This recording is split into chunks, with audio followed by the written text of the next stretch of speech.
because of you. When we went round the Palm Beach Boat Show and published our tour, you all said, can you go and have a look at the new Riviera? So that's exactly what we're doing. And this is an interesting model. It's the new 5600. It replaces the 5400, which they built 200 of. Really, really popular boats, central to Riviera's range. The question is, that was a pretty good package. What can they possibly have done to improve it? Well, I'm going to show you. I'm Jack Haynes. You're watching YachtBuyer.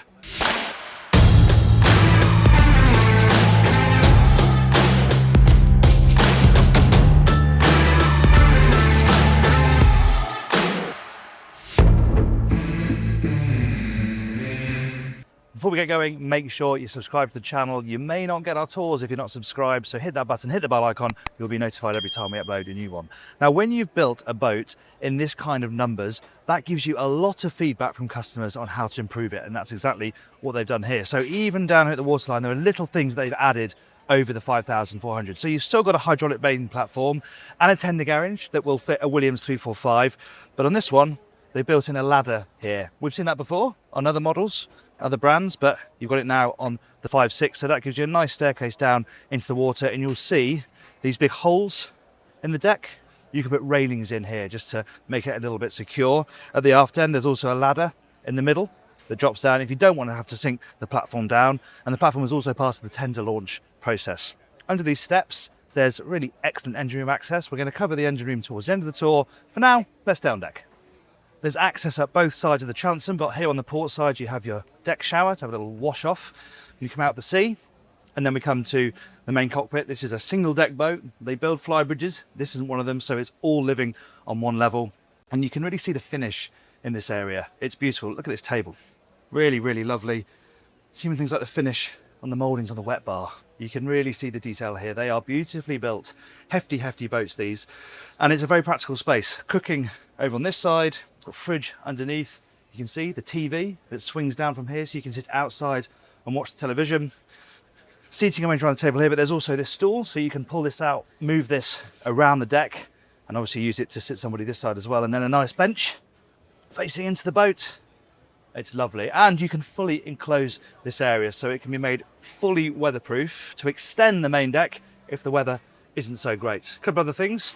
You can see this big window section that pulls up to open up the galley, and then above that there's a sliding section in the roof, so you can open this up to the elements if you want to. Now, it's an IPS boat.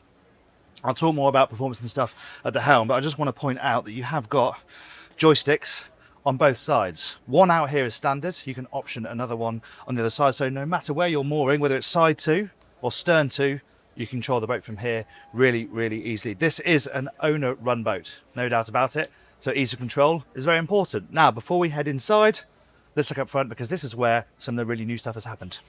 Like the foredeck, another area where they've put some changes in place. First off, let's just look at the practical stuff. Storage here on both sides. I really like how easy that is to get to. It sounds really boring, but the fact you've got some nice plastic clips, pop them open easily, gas ram, all lined out and moulded, sealed, beautiful stuff. And loads of space down there for mooring lines, covers, that sort of thing. Really like that. Now, the change I was talking about, you used to just have sunbathing space up here, but now they've incorporated a seating area, so you can sit up here and have a drink and some snacks. It's a really nice place to be on a hot day because you're catching the breeze. Very, very nice executed. The woodwork is lovely. Not too much woodwork because this takes a battering, but does brighten this up a little bit. We've still got the sunbathing space, don't worry about that. And these are on ratchets, so you can put them into a few different positions depending on how you want to lie, and then you can just bring them all the way back down again. Easy as that. Underneath, what have we got here? I haven't looked yet. Some more storage. Practicality first with Riviera. That's nice. You can walk through the middle or around the outside, which is nice, because right forward you've got your anchor equipment, pair of anchor lockers.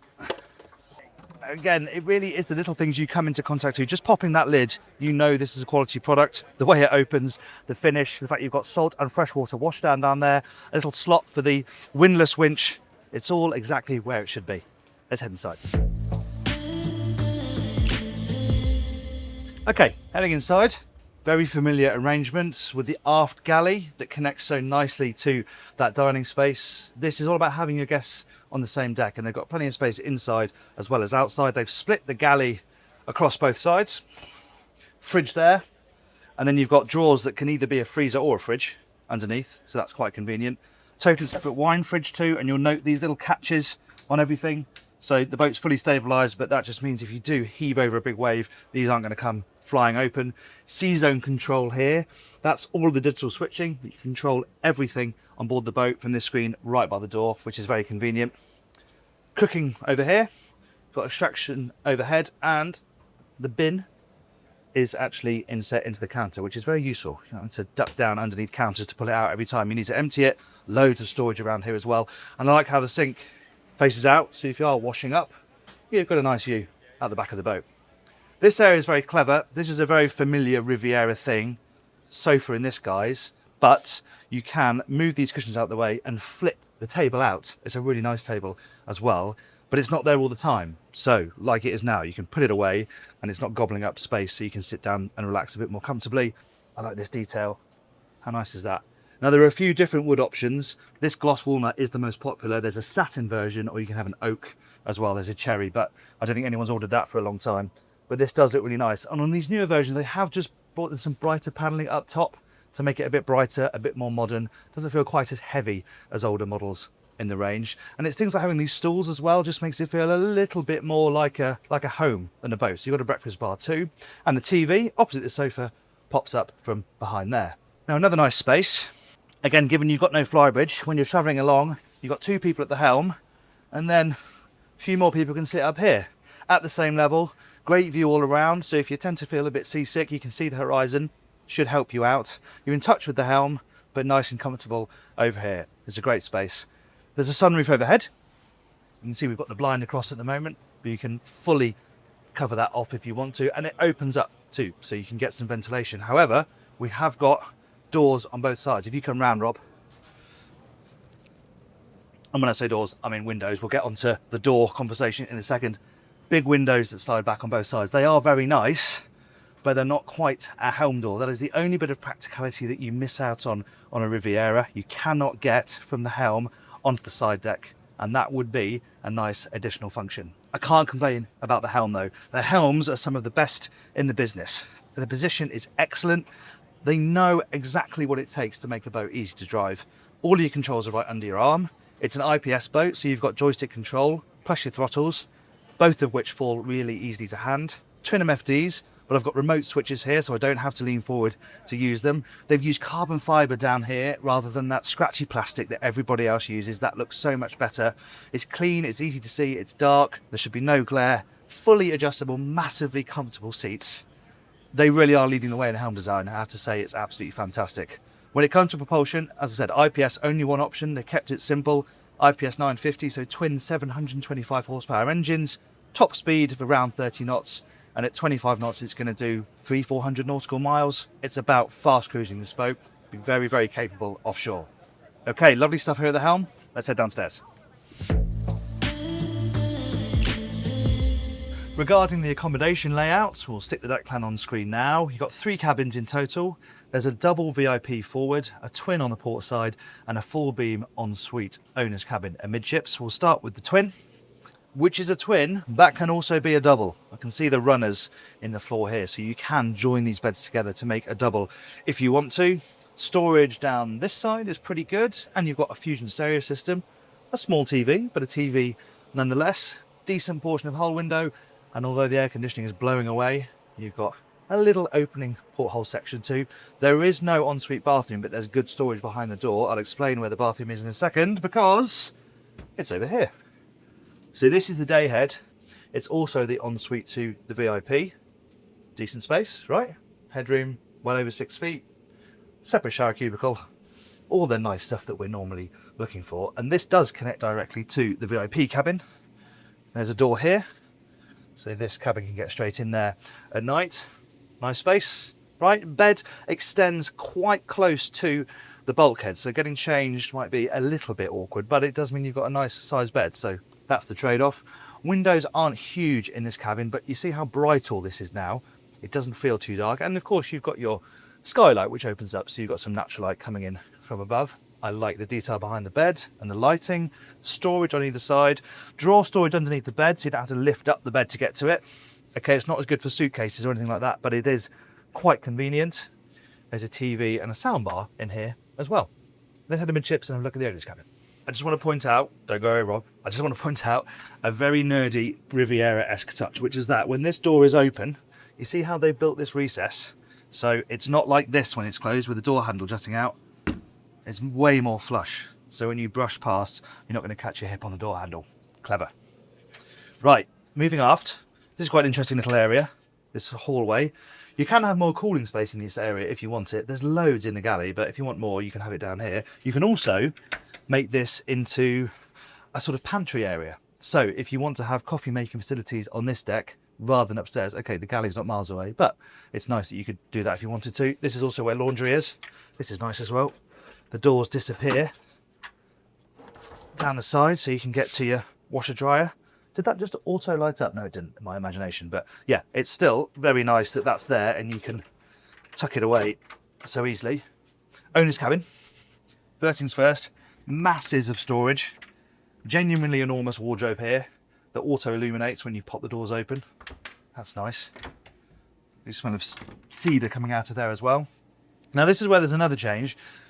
On the previous model, there was a little bit of a step in the floor, which owners complained they'd forget about and trip over heading to the bathroom in the night. So they've eradicated that completely.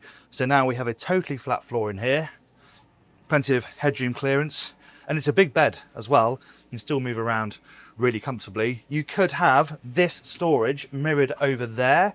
This one's got a chaise longue. I don't mind that really because there's so much storage here and up here. I don't think you miss it. And that is quite a nice place to lie right underneath the hull window.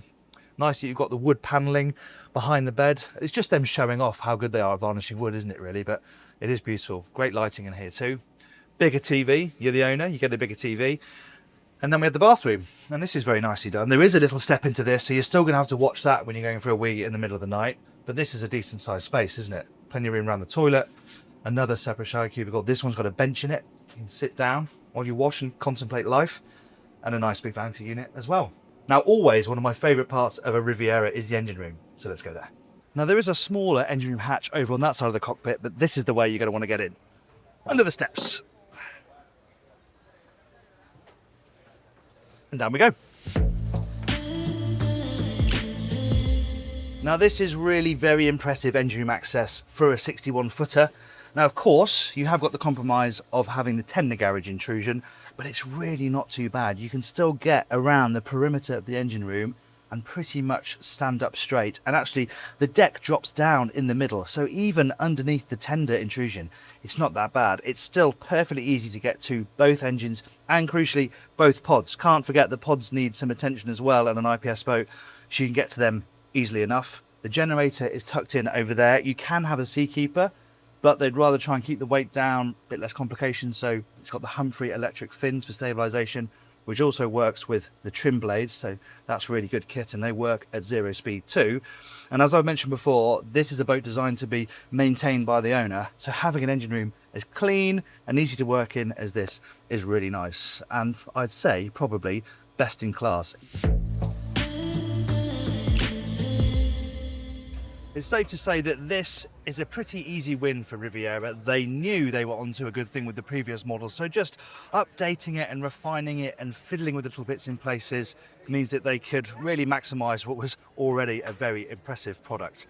The styling is safe and conservative, but as long as you're okay with that, you've got one of the best owner-operator packages in this sector. Let me know what you think about it in the comments below. Thanks very much for watching that tour. I hope you enjoyed it. Please hit the like button if you did and subscribe. We'd really appreciate it. If you want to see Riviera really flexing its muscles, we've got a tour of the flagship on the channel. We'll put that up there. Thanks again for watching. I'm Jack Haynes. This is YachtBuyer.